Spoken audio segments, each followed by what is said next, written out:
ಇವರು ಮನೆಯಲ್ಲೇ ಇದ್ದವರು, ಅವ್ರಿಗೇನು ಗೊತ್ತಿಲ್ಲ ಪಾಪ.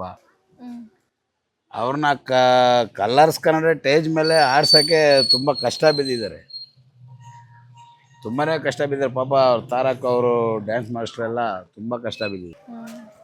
ಅವ್ರ ಗಂಡ ಹೆಂಡತಿ ಇಬ್ಬರೂ, ತಾರಕ್ ಅವರು ಮಿಸ್ಸಸ್ಸು, ತುಂಬ ನಮ್ಮನ್ನು ಸ್ಟಡಿ ಮಾಡೋದ್ರಲ್ಲಿ ಅವ್ರಿಗೆ ಸಾಕಾಗೋಗ್ಬಿಡ್ತಾಯಿತ್ತು ಪಾಪ. ಆದರೂ ನಮಗೆ ಒಂದಿತ್ತು, ಪಾಪ ಅವರು ಎಷ್ಟು ಅಂತ ಹೇಳ್ಕೊಡ್ತಾರೆ, ನಾವು ಒಂದು ಮೈಂಡಲ್ಲಿ ಹಾಕ್ಕೊಂಡು ಅದನ್ನು ಕರೆಕ್ಟಾಗಿ ಫಾಲೋ ಮಾಡೋಣ ಅಂತ ನಾವು ಕಷ್ಟ ಬಿದ್ದು ಮಾಡಿದ್ವಿ. ಅದು ತುಂಬ ಕಷ್ಟ ಬಿದ್ವಿ.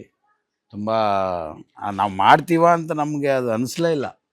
ನಾವು ಮಾಡೋಕ್ಕಾಗುತ್ತಾ ಇದೆಲ್ಲ? ಅಲ್ಲೆಲ್ಲ ವಯಸ್ಸು ಹುಡುಗರು, ಎಲ್ಲ ಸೀರಿಯಲಲ್ಲಿರೋರು, ಡ್ಯಾನ್ಸ್ ಕಲ್ತಿರೋರು, ಆ ಥರ ಇರೋರು.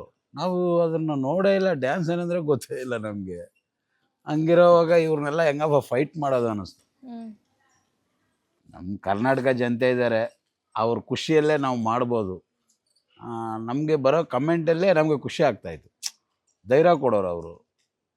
ಈ ಏಜಲ್ಲಿ ನೀವು ಮಾಡ್ತಾಯಿದ್ದೀರಾ, ಧೈರ್ಯವಾಗಿ ಮಾಡಿ. ನಾನು ಆ ಧೈರ್ಯನ ನಮ್ಮ ಮಿಸ್ಸಸ್ಗೆ ಕೊಡ್ತಾಯಿದ್ದೆ. ನಮಗೋಸ್ಕರ ಇಷ್ಟು ಸಪೋರ್ಟ್ ಮಾಡ್ತಾರೆ ಅಷ್ಟು ಕರ್ನಾಟಕ ಜನ, ಅವ್ರಿಗೋಸ್ಕರ ಒಂದು ಸ್ವಲ್ಪ ಆದ್ರೂ ನಾವೇನ ಮಾಡಲೇಬೇಕು ಅಂತ ಅವ್ರಿಗೆ ಹೇಳಿದ್ರೆ, ಆಯ್ತಯ್ಯ ಮಾಡೋಣ ಅಯ್ಯ, ಆಯ್ತಯ್ಯ ಅಯ್ಯ ಮಾತು ಕೇಳೋಕ್ಕೆ ತಾರಮ್ಮನಿಗೆ ತುಂಬ ಖುಷಿ. ಒಂದ್ಸಲಿ ಕರಿಯ ಅಯ್ಯ ಅಂತ ಕರಿಯ. ನಿಮಗೆ ರಾಜಾರಾಣಿ ಶೋಗೆ ಆಫರ್ ಹೆಂಗ್ ಬಂತು? ಎಲ್ಲ ಫೋನ್ ಮಾಡಿ ಮೆಸೇಜ್ ಮಾಡಿದ್ರು, ಅವ್ರ ಹತ್ರ ಮಾತಾಡಬೇಕು, ಅವ್ರನ್ನ ನೋಡಬೇಕು ಅಂತ. ಮಗ ರಿಪ್ಲೈ ಮಾಡಿ ಅಡ್ರೆಸ್ ಕೊಟ್ಟಿದ್ದ. ಇವಾಗ ನೀವು ಬಂದಿದ್ರಲ್ಲ, ಇದೇ ಅಡ್ರೆಸ್ಗೆ ಬಂದು ಸ್ಟ್ರೈಟ್ ಮನೆಗೆ ಬಂದು ಮಾತಾಡಿ ನಿಮ್ಮನ್ನ ರಾಜಾರಾಣಿಗೆ ಸೆಲೆಕ್ಟ್ ಮಾಡಿದ್ದೀವಿ. ನಮಗೆ ಸ್ವಲ್ಪ ಭಯ ಆಯಿತು, ನಿಜವಾಗ್ಲೂ ಸುಳ್ಳು ಹೇಳ್ತೀರಾ ಏನು ಅಂತ. ಇಲ್ಲ, ನಿಜವಾಗ್ಲೂ ಸೆಲೆಕ್ಟ್ ಮಾಡಿದ್ವಿ, ನೀವು ಬರಲೇಬೇಕಾಗುತ್ತೆ ಅಂತ 2-3 ಸಲ ಬಂದು ಶೂಟ್ ಮಾಡಿದ್ರು. ಮನೆಯಲ್ಲಿ ಶೂಟ್ ಮಾಡಿದ್ರು. ನಮ್ಮ ಬಗ್ಗೆ ಎಲ್ಲ ತಿಳ್ಕೊಂಡು ನಾವು ಓಕೆ ಅಂದ್ವಿ. ಅಯ್ಯೋ ಬೇಡ ಅಂತ ಯಾವತ್ತು ಅನಿಸಿಲ್ಲ ನಿಮಗೆ? ಇಲ್ಲ, ಇವರು ಓಕೆ ಅಂದರು. ನನಗೆ ಏನೋ ಸ್ವಲ್ಪ ಕಷ್ಟ ಆಯಿತು, ಬೇಡ ಅನಿಸ್ಬಿಡೋಣ ಅಂತ ಇತ್ತು.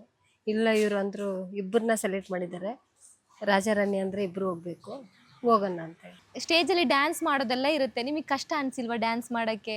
ತುಂಬ ಕಷ್ಟ ಆಯಿತು, ಸರಿಯಾಗಿ ನಿದ್ದೆ ಇದ್ರಲ್ಲ. 2 ದಿವಸ ಆಗ್ಬಿಡ್ತಾಯಿದ್ದು ಸ್ಟೇಜಲ್ಲಿ. ಬೆಳಗ್ಗೆ 10 ಗಂಟೆಗೆ ಒಳಗಡೆ ಹೋಗ್ಬಿಟ್ರೆ ಮಾರನೇ ದಿವಸ 3 ಗಂಟೆ ಬೆಳಗಿನ ಜಾವ. ಆದರೆ ಅಲ್ಲಿ ಎಲ್ಲರಿಗಿಂತಲೂ ನಮಗೂ ತುಂಬ ಕಷ್ಟ ಆಯಿತು.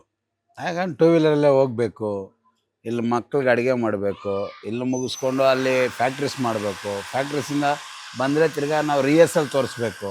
ರಿಹರ್ಸಲಲ್ಲಿ ನಮಗೆ 1 ಅವರ್ ಕೂಡ ಕೊಡ್ತಾಯಿದ್ದಿಲ್ಲ, ಅರ್ಧ ಗಂಟೆ ಅಷ್ಟೇ.